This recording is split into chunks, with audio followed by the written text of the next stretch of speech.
नमस्कार विद्यार्थी मित्रांनो, असा रंगारी श्रावण या कवितेत पुन्हा एकदा तुमचे स्वागत।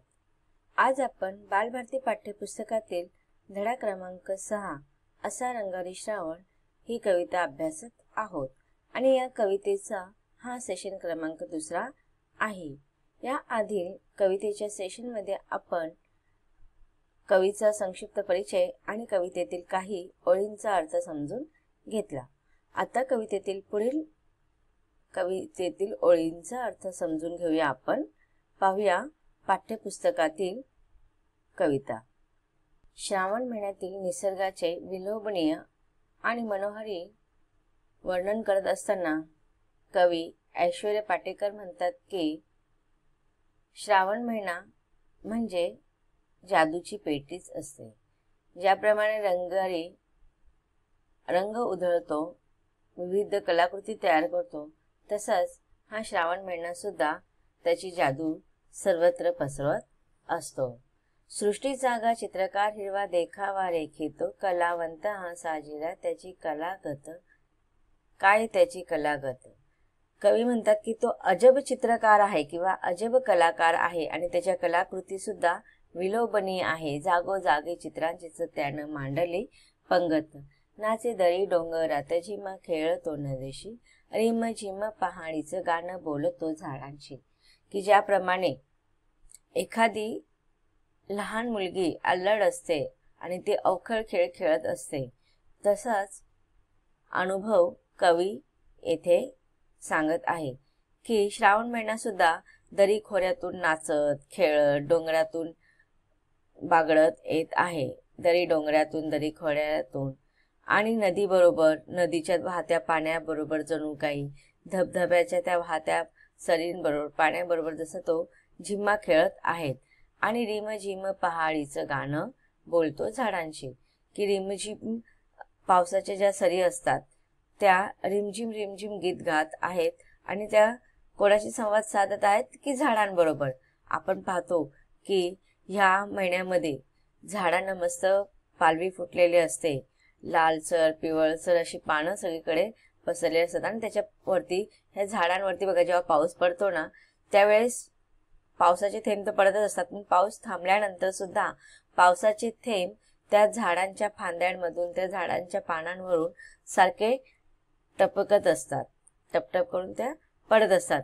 त्यावेळेस कवी अशी कल्पना करत होत की त्या जणू काही पावसाच्या जे काही थेंब आहेत, सरींचे ज्या पावसाच्या सरी आहेत त्या रिमझिम रिमझिम करत झाडांच्या पानांशी फुलांशी किंवा मग झाडांच्या फांद्यांवर गीत गात आहेत। वेण्या गुंफितो वेलींच्या वेली लाजल्या लाजल्या, पाना फुलांचे पातळ थेंबा थेंबांनी सजल्या। आता इथे बघा कवी सांगत आहेत की ज्याप्रमाणे एखादी मुलगी जेव्हा ती यौवनात येते आणि नंतर बघा जेव्हा ती आपली स्वतःची तयारी करत असते, केस विंचरत असते, पातळ म्हणजे साडी वगैरे घालत असते, छानपैकी वस्त्र परिधान करत असते, त्याच्यानंतर ती म्हणजे अशी सजत असते, शृंगार करत असते आणि तेव्हा ती ही शृंगार करत असताना जणू काही ती लाजत असते, मुरडत असते। नंतर बघा ती अशी आपली 3 बटांची वेणी घालते, छानपैकी सुंदर वस्त्र घालते, साडी परिधान करते, नंतर विविध अलंकार दागदागिने घालते आणि या सगळ्या क्रिया करत असताना ती लाजत असते, मुरडत असते। तिचं ते लाजणं, तिचं ते मुरडणं याची तुलना कवीने श्रावण महिन्यात बरोबर केलेली आहे। वेण्या गुंफितो, वेण्या गुंफणे म्हणजे बघा आपण 3 बटांची वेण्या घालतो की नाही, तिफडी वेणी आपण त्याला म्हणतो। तर ह्या वेली सुद्धा बघा पावसाळ्यामध्ये सर्वत्र झाडांना बहार येतो। आपण पाहतो की वेल्या सुद्धा फुललेल्या असतात, बहरलेल्या असतात, मग त्या जिथे जागा मिळेल तिथे ते आपलं रूप धारण करून पसरत असतात।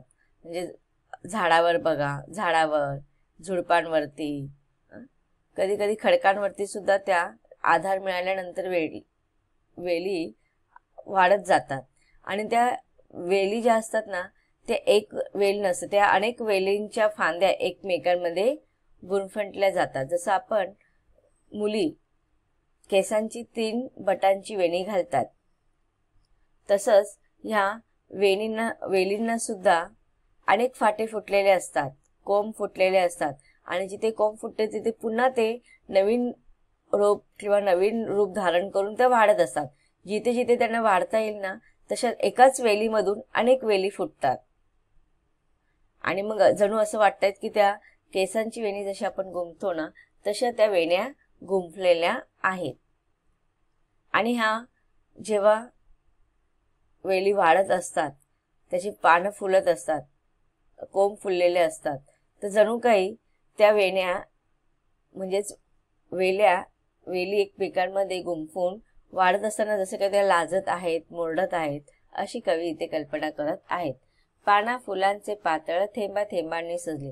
आता बघा, जेव्हा ती वेलींची आपण फांदी बघतो, ती वेलींची फांदी एकमेकांमध्ये गुंफत जाऊन जिथे आकार मिळेल, जिथे कोंब फुटेल, जिथे त्यांना पसरता येईल ना तिथे त्या पसरत असतात. आणि त्याच्यावरती ना विविध फुलं बघा, पहिल्या कळ्या असतात, काही ठिकाणी कळ्या असतात, काही ठिकाणी फुलं उमललेली असतात, तर काही ठिकाणी नवीन पानं बहरलेली असतात. मग ह्या वेल्यांमध्ये बघा विविध ठिकाणी पानं, कळ्या, फुलं असे हे एकमेकांमध्ये गुंफून वाढत असतात. आणि त्यावेळेस असं वाटतं की ती वेण्यांच्या फांद्या ज्या आहेत ना त्याच्यावरती पानांची आणि फुलांची त्याने वस्त्र परिधान केलेले आहे. आणि ते वस्त्र म्हणजे कोणतं? पातळला आपण काय म्हणतो? साडी. साडीला आपण पातळ असं म्हणतो. तर ज्याप्रमाणे एखादी यौवनात आलेली मुलगी नवीन वस्त्र परिधान करते, साडी परिधान करते आणि छानपैकी त्याच्यावरती तिने वेणी गुंफलेली असते, तसंच या वेल्यांमध्ये सुद्धा पानांच्या फुलांच्या रूपी वस्त्र परिधान केलेले आहेत आणि थेंबा थेंबांनी सजल्या. आणि बघा, जेव्हा ती मुलगी छानपैकी वस्त्र परिधान करते, वेणी घालते आणि सुंदर दागिने ती घालते, मग कोणते बघा कानामध्ये कानातले घालते, छानपैकी टिकली लावते, नाकात छोटीशी फुले घालते, हातात बांगड्या घालते, गळ्यात काहीतरी दागिना घालते आणि तिचं सुंदर रूप उजळण्याचा प्रयत्न करत असते. तसंच ह्या वेली सुद्धा पाना फुलां रूपी वस्त्र त्यांनी परिधान केलेलं आहे. आणि ह्या पानांवरती बघा छोटे छोटे पावसाचे थेंब असतात आणि हे पाण्याचे जे थेंब असतात ना ते मध्येच चमकत असतात. सूर्याची किरणं त्याच्यावरती पडतात आणि ते पाण्याचे थेंब त्या वेलींच्या पानांवरती चमकतात. आणि असं वाटतं की त्यावेळेस त्या थेंबांनी त्या पानांवरती, फुलांवरती दागिना, जसं आपण बघा स्त्रिया दागिने घालतात तसं त्या पानां फुलांवरती ते पावसाच्या पाण्याचे थेंब जणू काही दागिनेच घातलेले आहेत असं आपल्याला त्यावेळेस अनुभव होतो. पुढे कवितेच्या ओळीमध्ये कवी सांगत आहेत की झुले पोरींना झुलाया असे टांगतो झाडाला. आता बघा, झुले म्हणजे काय? झोका. आता जसं श्रावण महिना सुरू होतो ना तसं नवीन सणांची सुरुवात होते. म्हणून बघा, श्रावण महिन्याला आपण व्रत वैकल्यांचा सण म्हटला जातो. श्रावण महिन्यामध्ये विविध सणांची सुरुवात होते, जसे की तुम्हाला माहिती असेल मंगळागौर असो, सगळे ज्या अधिकतर जेवढेही सण असतात त्या स्त्रियांच्या, मुलींच्या संबंधित असतात. श्रावण महिन्यामध्ये तुम्हाला माहिती असेल की माहेरवाशिणीसाठी मंगळागौर खेळ खेळला जातो. मग त्याच्यामध्ये स्त्रिया आपल्या मनातील सगळ्या भावना व्यक्त करत असतात. त्याचप्रमाणे नागपंचमी हा श्रावण महिन्यातील पहिला सण मानला जातो. आणि नागपंचमीला पण सुद्धा बघा, ज्या स्त्रियांचं नवीन लग्न झालेलं असतं त्या माहेर येतात आणि मग झोके बांधतात. मुलींना सुद्धा खेळण्यासाठी झाडांना झोके बांधले जातात आणि त्या झोक्यांवर बसून खेळत असतात. किंवा मग नागपंचमीला सुद्धा स्त्रिया काय करत असतात की उपवास करतात, वारुळ्याला जाऊन पूजा करतात. तेथे जाऊन गाणं पण भरपूर प्रसिद्ध आहे की श्रावण महिन्यामध्ये नागपंचमीला वारुळ्याला गेलं जातं. चलग सखे चलग सखे चलग सये चलग सगळे वारुळ्याला नागोबाची पूजा करायला, असे बहुतेक गीत गायले वगैरे जातात. आणि ह्या सणांमध्ये काय भावना असते की ज्या माहेरवाशीण स्त्रिया आलेल्या असतील त्यांनी सासरी खूप कष्ट केलेले असतात आणि मग माहेरवाशीण आल्यावरती तिला थोडा विसावा, विरंगुळा, मग ते झोका बांधला जातो, झाडाला झोका टांगला जातो, मस्तपैकी स्त्रिया त्या झोक्यावर बसतात आणि मग विविध गाणी म्हणतात. अशा रीतीने मग बघा इथे कवी सांगत आहेत की झुले पोरींना झुलाया असे टांगतो झाडाला. आता बघा आपण बघतो की झाडाच्या फांदींना झोका बांधला जातो आणि मुली किंवा स्त्रिया त्या झोक्यावरती बसून आहे ना झुला खेळतात, झोका खेळतात. पण आता बघा तुम्ही जर आपण पाहिलं, जरी हा झोका आपण बांधतो पण निसर्गाद्वारे आपण पाहतो की बघा वडाच्या झाडाचे त्याला पारंब्या असतात, म्हणजे तो पण एक प्रकारचा झोकाच झाला. किंवा फांद्यांना बघा ना आपोआप त्या नवीन फांद्या फुटलेल्या असतात, हिरवी पानं फुटलेली असतात आणि त्यांच्या वजनाने ना ही झाडांच्या फांद्या अशा हलत असतात आणि जणू काही झोका ज्या वेळेस हलतो मागे पुढे होतो, झोका खेळत असताना, स्त्रिया खेळत असताना जो झोका मागे पुढे होतो ना, तसंच या फांद्या सुद्धा मागे पुढे होत असतो. आणि मग असा कवी ते कल्पना करत आहे की ज्या प्रकारे झुले पोरींना म्हणजे मुलींना झुलण्यासाठी झोका बांधला जातो ना, तसाच ह्या श्रावण महिन्यामध्ये या झाडांवरती विविध पानं फुलं येतात, त्याच्याने फांद्या झुला घेत असतात. देतो झुलता झुलता लय पोरींच्या गाण्याला. आता बघा जेव्हा मुली त्या झोक्यावरती बसतात आणि तो झोका मागे पुढे खेळत असतात, तेव्हा त्या झोक्याच्या त्या तालाबरोबर सूर लावला जातो, गीत गायला जातो आणि मग त्या एकमेकांना झोका देतात, लय गातात, गाणं गातात आणि मग अशा रीतीने ते वातावरण अत्यंत वेगळंच असतं. मग इथे सुद्धा कवी कल्पना करत आहे की देतो झुलता झुलता लय पोरींच्या गाण्याला. मग हे फांद्या सुद्धा आहेत ना, जेव्हा झोका इकडे तिकडे होतो ना, तर त्या सुद्धा बघा सळ असा आवाज करत असतो, म्हणजे त्या सुद्धा त्या मुलींच्या गाण्यामध्ये सहभागी होत असतात. पोरांमध्ये खेळायला होतो श्रावण खेळगा, दही हंडीच्या संगती चिंब गोपाळ अवघा. आता बघा नागपंचमी नंतर अजून विविध सण येतात, त्याच्यापैकीच एक म्हणजे दहीहंडीचा सण. या दहीहंडीच्या सणाला तुम्हाला माहिती आहे की वरती दोरी बांधली जाते, त्याला हंडी बांधली जाते, त्याच्यामध्ये विविध दही वगैरे अशा वस्तू ठेवल्या जातात आणि मग सगळे सवंगडी एकत्र येतात, मित्र एकत्र येतात आणि त्या दहीहंडीला जी हंडी असते त्याला फोडतात. त्याला आपण गोपाळ काला असं म्हणतो. आता गोपाळ म्हणजे कोण? श्रीकृष्ण कसा असायचा की त्याला दही खूप आवडायचे आणि मग त्यावेळेस सगळ्या ज्या त्या गवळणी असायच्या त्या दही मटक्यामध्ये लपवून ठेवायच्या, हंडीमध्ये लपवून ठेवायच्या आणि त्या वरती बांधायच्या. आणि मग त्यावेळेस कृष्ण काय करायचं, त्याला दही मिळायची नाही खायला. मग त्यामुळे जेव्हा सगळ्या गवळणी बाहेर जायच्या, तो मस्तपैकी काय करायचं, सगळ्या मित्रांना गोळा करायच्या, अशी त्याच्यावर एकवर एक थडी तयार करायची मित्रांची आणि त्याच्यावर चढून ती हंडी काढायचं आणि ते दही खायचं.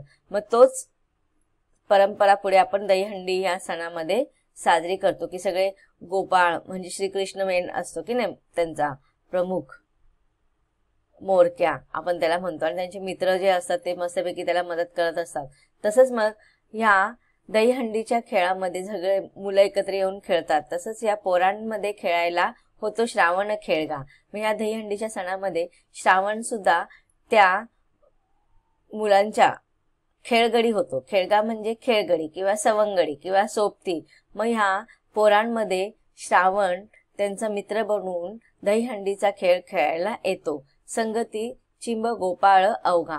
आणि जसा श्रीकृष्ण, गोपाळ म्हणजे श्रीकृष्ण की गोपाळ श्रीकृष्ण आपल्या सवंगडींना घेऊन हा खेळ खेळत असतो, दहीहंडीचा खेळ खेळत असतो, तो सण साजरा करत असतो. तसाच हा श्रावण महिना सुद्धा या श्रीकृष्ण रूपी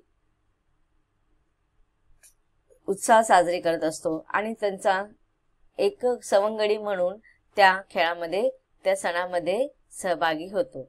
पावसाचं घर कसं लख उन्हात बांधतो, खोडी काढून खट्याळ झाडा आडतो लपतो. आता बघा ह्या दिवसामध्ये श्रावण महिन्यामध्ये कधी ऊन असतो, कधी पाऊस असतो. याच्या अगोदरच्या महिन्यामध्ये भरपूर पाऊस पडलेला असतो, पण श्रावण महिन्यामध्ये पावसाचं प्रमाण थोडं कमी जास्त होत असतं. कधी सरसर येतं, तर कधी पावसाची झडी लागते, तर कधी क्षणात ऊन सुद्धा पडतं. मग हे पावसाचं घर कसं लख उन्हात बांधतो, म्हणजे ह्या पावसामध्ये उन्हामध्ये जणू काय त्याने आकाशामध्ये ऊन रूपी घर बांधलेलं आहे. खोडी काढून खट्याळ झाड आड लपतो. मग जसं बघा हा ऊन जसं खट्याळपणा करत असतो, खोड्या काढत असतो, तसंच मग कधी बघा असं ते झाड आड आपल्याला अचानक ऊन दिसतं, तर अचानक त्या झाडाच्या पाठीमागे पाऊस येताना आपल्याला दिसतो. म्हणजे हा श्रावण काय करत आहे, त्या पावसाचं त्या उन्हाचं खोड्या काढत आहे. आणि मध्येच बघा आपण खोड्या काढत असताना झाडाच्या आडोशाला जाऊन लपतो, तसंच हा ऊन सुद्धा झाडाच्या आड जाऊन लपतो आणि क्षणात कधी ऊन पडतं तर कधी पाऊस पडतो. इंद्रधनुष्याचा बांध असा नभाला बांधतो, रंगीबेरंगी फुलांची नक्षी रानात गोंदतो. आता बघा सगळीकडे आपण पाहतो की निळाशार आकाशामध्ये मध्येच पाऊस पडतो आणि मध्येच त्या ऊन येतं. मग त्या ऊन जेव्हा त्या आकाशामध्ये पसरतं तर त्यावेळेस उन्हाचा आणि त्या पावसाचा प्रतिबिंब होतं आणि सगळीकडे बघा रंग पसरले जातात, त्याला आपण इंद्रधनुष्य म्हणतो. मग या निळ्या आकाशामध्ये इंद्ररूपी बांध बांधलेला आहे. जसं आपण बघा शेतामध्ये बांध बांधतो की नाही, तसंच आपल्याला असं प्रतीत होतं की त्या निळाशार आकाशामध्ये ह्या इंद्रधनुष्याने बांध बांधलेला आहे. नभ म्हणजे आकाश. रंगीबेरंगी फुलांची नक्षी रानात गोंदतो. आणि मग बघा जसं रंगीबेरंगी फुलं सगळीकडे बहरलेले असतात आणि रानामध्ये म्हणजे शेतामध्ये सगळीकडे उधळण केलेली असते फुलांची, रंगीबेरंगी फुलांची जसं काही त्याने उधळण केलेली. आणि हे फुलं बघा कधी फुलांची वेगवेगळे रंग छटा असतात. मग तिथे ते जसं आपण रांगोळीमध्ये रंग भरतो की नाही, तसंच असं वाटतं की त्या रानामध्ये त्या शेतामध्ये विविध रंगांच्या फुलांनी जसे काही नक्षी बहरलेली आहे. असा रंगारी श्रावण रंग उधळीत येतो. तो असा हा विविध रंगांचा श्रावण सर्वत्र रंग उधळत येतो. हिरव्या सृष्टीच्या मळ्यात खोपा करून राहतो. मळा म्हणजे काय आपण शेत म्हणतो की नाही, तर शेतामध्ये पूर्ण सर्वीकडे बघा हिरवळ पसरलेले असते. मग हा हिरवा निसर्ग, हा हिरव्या सृष्टी जणू काही त्या शेतामध्ये त्या माळ रानामध्ये खोपा म्हणजे घरटे करून राहतो. जसे पक्षी झाडावरती खोपा करतात, घरटी बांधतात, तसंच या शेतामध्ये या हिरव्या निसर्गाने, ह्या श्रावण रूपी हिरव्या निसर्गाने आपलं घर बांधलेलं आहे, आपला खोपा तयार केलेला आहे. आणि अशा रीतीने कवीने या कवितेमध्ये निसर्गाचे विलोभनीय वर्णन केलेलं आहे, श्रावण महिन्याचं वर्णन केलेलं आहे. आता पाहूया आपण या कवितेमध्ये आलेल्या कठीण शब्दांचा अर्थ. पाहूया कवितेत आलेल्या कठीण शब्दांचा अर्थ. शब्दार्थ. वेण्या गुंफितो केसांची दिपेणी वेणी घालतो. लय नाद लकेर खेळगा खेळगडी. गोपाळ श्रीकृष्ण. नभ आकाश. गोंदतो ठसवतो. मळा शेत. खोपा घरटे. तर अशा रीतीने विद्यार्थ्यांनो ह्या कवितेमध्ये पुन्हा एकदा आपण श्रावण महिन्याचं वर्णन पाहिलेलं आहे. श्रावण महिन्यातील अत्यंत सुंदर असं सृष्टीचा, निसर्गाचं वर्णन या कवितेमध्ये कवीने केलेलं आहे. ही कविता इथे संपते. धन्यवाद.